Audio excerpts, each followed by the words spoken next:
যুবভারতীতে মেসির অনুষ্ঠানের দিন যে তাণ্ডবের ঘটনা ঘটেছিল, রণক্ষেত্রের চেহারা নিয়েছিল যুবভারতী ক্রীড়াঙ্গন, সেই ঘটনায় মোট 5 জনকে এখনো পর্যন্ত গ্রেফতার করেছে পুলিশ। ধৃতদের মধ্যে রয়েছে বাসুদেব দাস, সঞ্জয় দাস, অভিজিৎ দাস, শুভ্রপ্রতিম দে এবং গৌরব বসু। সকলকেই ফুটেজ দেখে গ্রেফতার করা হয়েছে বলে পুলিশ সূত্রে দাবি করা হয়েছে।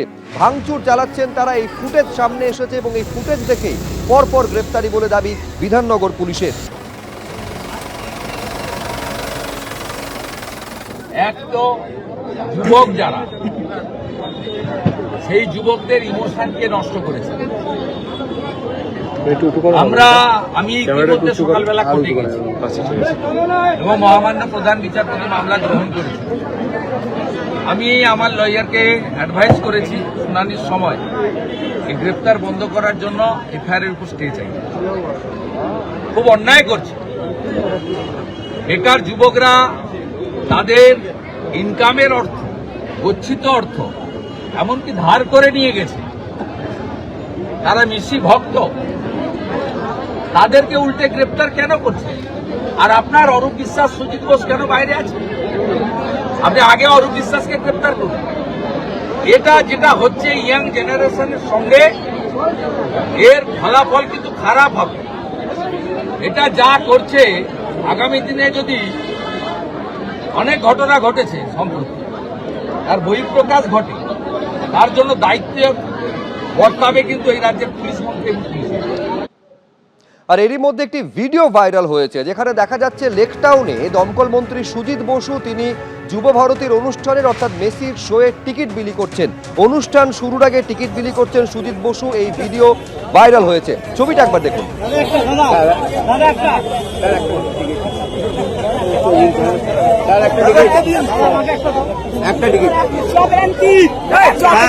সুজিত বসু স্যারের কাছ থেকে সবাই টিকিট নিচ্ছে, দেখুন।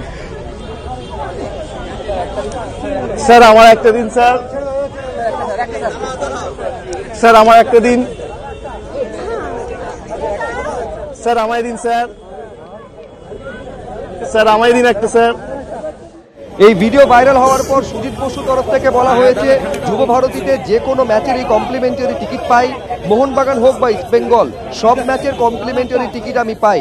এই কমপ্লিমেন্টারি টিকিট পেলে তা সবার মধ্যে বিলিয়ে দিই, সবাই জানে আমার কাছে থাকলে টিকিট পাওয়া যায়, চেনা হোক বা অচেনা সবাইকে টিকিট দিই, অসুবিধার কি আছে? আমি তো কারুর কাছ থেকে টাকা নিচ্ছি না, টাকার বিনিময়ে টিকিট দিচ্ছি না। ভাইরাল এই টিকিট বিলির ভিডিও নিয়ে দাবি করেছেন দমকল মন্ত্রী।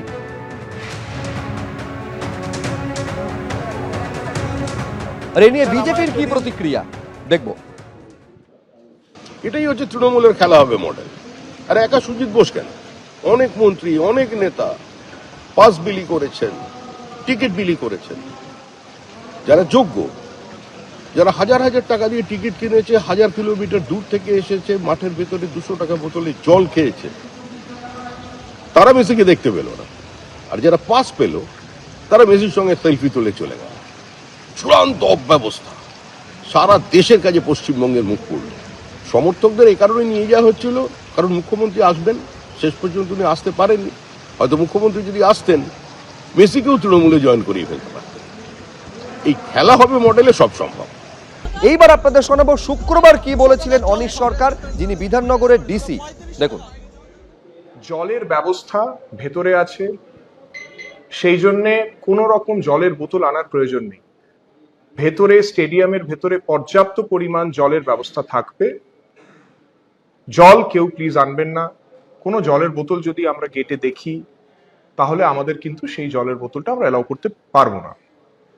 এগুলো আমাদের তরফ থেকে বেশি কিছু পয়েন্ট আছে। টিফো আনবেন না, সেটা কিন্তু কালকে অ্যালাউড নয়। এবং খুব বড় ব্যানার কিছু যেন না আনে কেউ, এটা আমরা অনুরোধ করব। এছাড়া যে জিনিসগুলো সবসময় বারণ করা হয়, সিগারেট বা ওই দেশলাই কাঠি বা কোনো রকমের এমন জিনিস যেটা ফাটতে পারে, পটকা বা সেই ধরনের জিনিস, যেটা ইনফ্লেমেবল জিনিস, সেগুলো প্লিজ আনবেন না।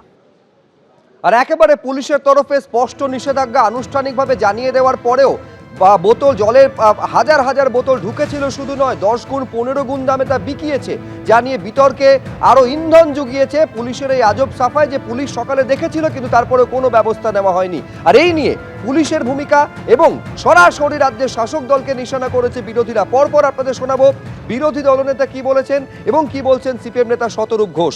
পরপর দেখুন। পুলিশ তদন্ত করবে না। 20 টাকার বোতল 200 টাকায় বেচেছে, 10 টাকার চিপস 100 টাকায়, সব অরূপ আর সুজিতের লোকেরা। পুলিশ এদের ধরবে নাকি? পুলিশের হাতে তদন্ত রাখা যাবে না, ওই জন্যই হাইকোর্টে গেছে। ক্রেটের পর ক্রেট জল ঢুকিয়ে নেওয়া যায়, জলের বোতল ঢুকিয়ে নেওয়া যায়, তার মানে চাইলে রাত্রে যুব ভারতের মধ্যে কেউ চাইলে একটা বোমও ঢুকিয়ে নিতে পারতো, বিস্ফোরণ ঘটিয়ে মেসিকে মেরেও দিতে পারতো। আর তারপরে মমতা ব্যানার্জি মেসির পরিবারকে 2 লাখ টাকা ক্ষতিপূরণ আর একটা হোমগার্ডের চাকরি দিতেন। ঘটনাটা কি ঘটেছে, ওখানে জল বিক্রির নাম করে অরূপ বিশ্বাসের ইলেকশন ফান্ডের টাকা তোলা হচ্ছিল। প্রথমে যুব ভারতীর ভেতর জলের বোতলকে নিষিদ্ধ করা হলো, বলা হলো যে ভেতরে জলের ব্যবস্থা থাকবে, কোনো ব্যবস্থা রাখা হলো না। একদিনে যুব ভারতী থেকে তোলা হয়েছে, অরূপ বিশ্বাসের লোক তুলেছে, অরূপ বিশ্বাসের হয়ে ইলেকশন কদিন পরে ভোট আসছে, ইলেকশন করবে বলে। সুতরাং তৃণমূল কংগ্রেসের জোচ্চুরি কালোবাজারির এর একটা উদাহরণ হচ্ছে এই ঘটনাটা। বিরোধীরা যখন একযোগে শাসক দলকে নিশানা করছেন তখন শাসক দলের কি প্রতিক্রিয়া, তৃণমূলের রাজ্য সাধারণ সম্পাদক কুণাল ঘোষ কি বললেন দেখব। তো সাধারণ ম্যাচগুলোতেও তো বোধহয় এই জিনিস দেখা যায় না। আবার শোনা গেছে সেগুলো আবার বহুমূল্য ছিল, বহুমূল্য। তো এখন আয়োজকদের তরফে তো বিরাট গাফিলতি বারবার দেখা যাচ্ছে। তারা কোনো ধরাকে সরা জ্ঞান করেছেন।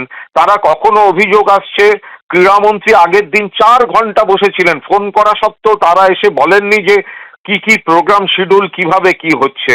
আবার পুলিশের বৈঠকগুলো তারা সিরিয়াসলি নেননি, একটা চরম ঔদ্ধত্য দেখিয়ে বেরিয়েছেন। এবার রাতে যদি তারা এইসব পারমিশন দেন বেশি মুনাফার জন্য, এগুলো গরিত অপরাধ।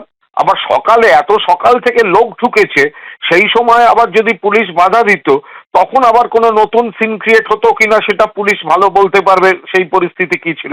কিন্তু মাঠে এই জল ঢোকা বা মাঠে জলের বহুমূল্য ওই বোতল, এগুলো মানে একদম ঘোরতর অপরাধ।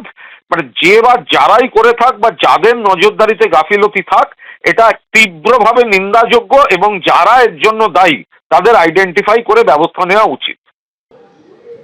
আর এখানে এই প্রশ্ন বারে বারে উঠছে পুলিশের ভূমিকা নিয়ে। মেসির মতন যখন একজন বিশ্ববিখ্যাত খেলোয়াড় তিনি আসতেন, সেখানে পুলিশের নিরাপত্তার প্রশ্নে এত দায় সারা মনোভাব কেন? কেন নিরাপত্তার সঙ্গে আপোষ করা হলো? পুলিশের ভূমিকা নিয়ে প্রশ্ন উঠতে শুরু করেছে। প্রাক্তন পুলিশ কর্তা সলিল ভট্টাচার্য কি বলছেন দেখুন। প্রত্যেকটা গেটে সিকিউরিটি ছিল না, প্রত্যেকটা গেটে পুলিশ গার্ড ছিল না, পুলিশ অ্যারেঞ্জমেন্ট হয়নি, তখন কেন আটকালো না? যে জলের বোতল নিয়ে যাওয়া হচ্ছে, যখন ঢুকে যখন র্যাম্প্যান্ট যখন বিক্রি হচ্ছে, যখন ব্ল্যাক হচ্ছে জল, খাবার বিক্রি হচ্ছে, তখন তো কিছু অ্যাকশন নিল না। যখন র্যাম্পেজ হয়ে গেল, যখন গন্ডগোল হয়ে গেল, যখন মেসি 8 ঘন্টা থেকে যখন থাকতে পারলেন না, একটা গ্লোবাল আইকন সে লোকটা যখন পালিয়ে পথ পাচ্ছে না, তারপরে পুরো জিনিসটা পুরোটা প্যান্ডেমোনিয়াম হয়ে গেল। সারা বিশ্বে একটা ভারতবর্ষের নাম, পশ্চিমবাংলার নামে একটা কালো দাগ পড়ে গেল। এখন বলছে এখন পুলিশ রিট্রিট করছে, ব্যাকআউট করছে। ডিসি তো পরিষ্কার পিসি করেছেন, পিসিতে পরিষ্কার বলেছেন যে আমরা কোনো জল বা কোনো জলের বোতল নিয়ে কেউ যাবেন না, অন্যান্য কিছু নিয়ে যাবেন না, তো বলেছেন তো সেটা। এখন ব্যাকআউট করার তো কোনো অর্থ হয় না, রিট্রিট করছে তার মানে পুলিশ। এবিপি আনন্দ এগিয়ে থাকে, এগিয়ে রাখে।